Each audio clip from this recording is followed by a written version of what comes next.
Hi everyone! Today I'm going to show you how to make this nice and relaxing cityscape painting.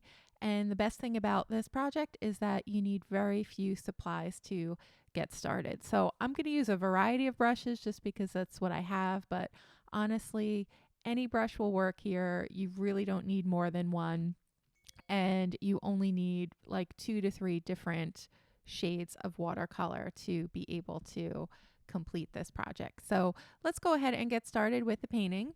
So I put some clear water down on about 2/3 of the cardstock that I'm using here. This is Arches cold press watercolor paper, but any watercolor paper you have will work just fine.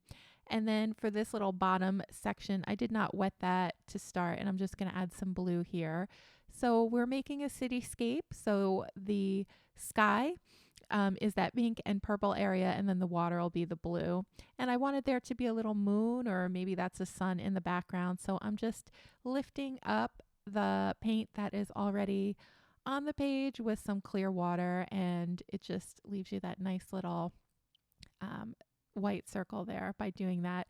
You could also paint around that as you're adding your background if you like. It's really up to you. Okay, so let's start adding some buildings to our cityscape. So these buildings are super easy. They're a series of rectangles with different toppings to them. So sometimes we'll make like a flat top here, so it's just a rectangle. Other times we'll add a little point at the top, and sometimes maybe we'll add a little triangle just to make our buildings interesting. So if you want to make it look like the lights are on in the buildings, you can paint the way that I did with this rectangular one, which is to paint around the areas where the window is just by making a nice little grid pattern. You could also just color in these little rectangles entirely and then add in your windows with some white gouache or white acrylic paint, or even a white gel pen after the fact. It really depends on what you feel like. The reason that I really like this painting is it's just super simple and soothing.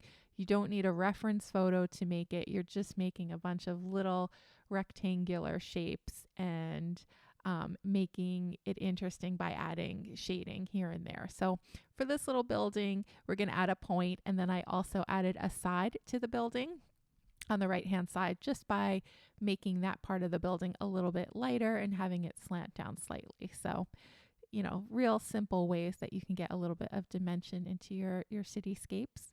So for this one, we're going to make a big, another big building, and we're going to make the windows a little bit different for this one. So they're going to be a little bit longer and skinnier. And then I did add the edging to the building just by leaving a spot that has no windows, and then we will darken up that edge in a little bit to give it a little more definition to make it clear it's the edge of a building. The color I'm using here is Payne's Gray, nice gray color. And now I'm starting to add in the buildings that are farther away in the distance. So I'm using a lighter wash of the Payne's Gray, and I'm cutting out some of the details as well.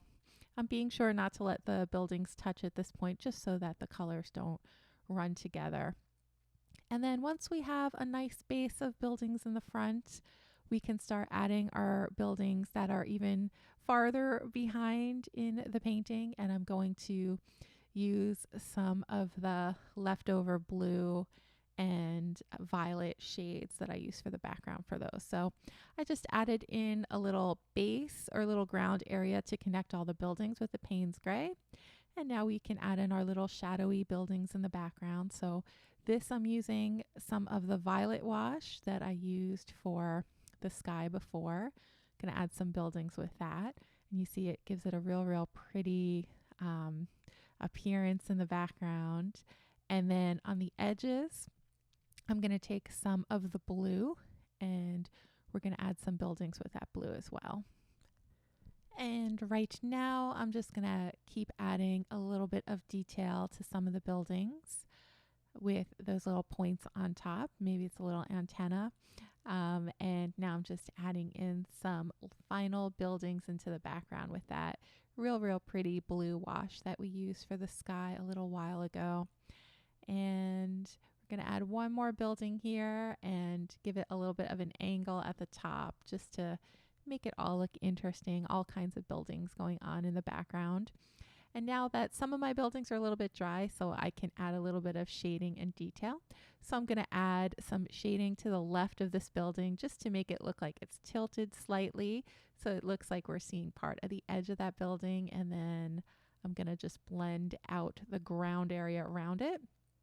For this little guy on the right, I'm taking some blue for my shading color, and then I'm going to blend that into the ground area as well. So I urge you just be real creative and have fun here when you're doing your shading. Just, we're only working with 2 or 3 different colors, so you can mix and match as you like just to see what kind of interesting combinations you can get and just to see how the different colors interact with each other.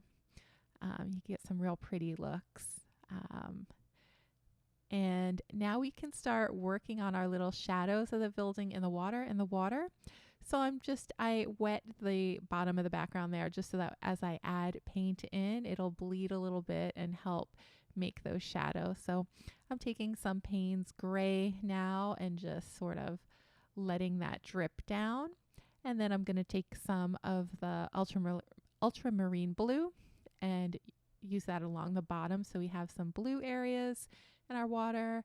Then we have those shadowy Payne's gray areas. And then I think I'm going to take a little violet as well, just to kind of tie the sky together with the water. Maybe make it look like there's some reflections of the sky in our water. And then the last thing we're going to do is add some accents with a white gel pen. You can also use white acrylic paint here with a tiny paintbrush, or you can use white gouache. Those are all options, or you could leave this step out if you like. So I'm just adding a little shine on the edges of some buildings, and then I'm adding some windows to some of the buildings that I did not leave the white space in originally. And just going to add a few more windows here. And then I thought I would put some little sparkles into the sky area. So I'm going to make what look like some little crosses as well. So they could either, I guess, be little like crosses, like signs of peace and love in the sky and prayers, thoughts and prayers, or maybe they're just little sparkles depending on what you like. And that's it, everyone. So here is our nice and simple, relaxing cityscape painting. I hope that you give this a try. It really made me feel really good this morning when I did this. It was a good start to my day. I just felt super relaxed and just at peace while I was making this painting. And I wish the same for you. All right, everyone. I hope that you have a good day, and I will see you again soon in the next video.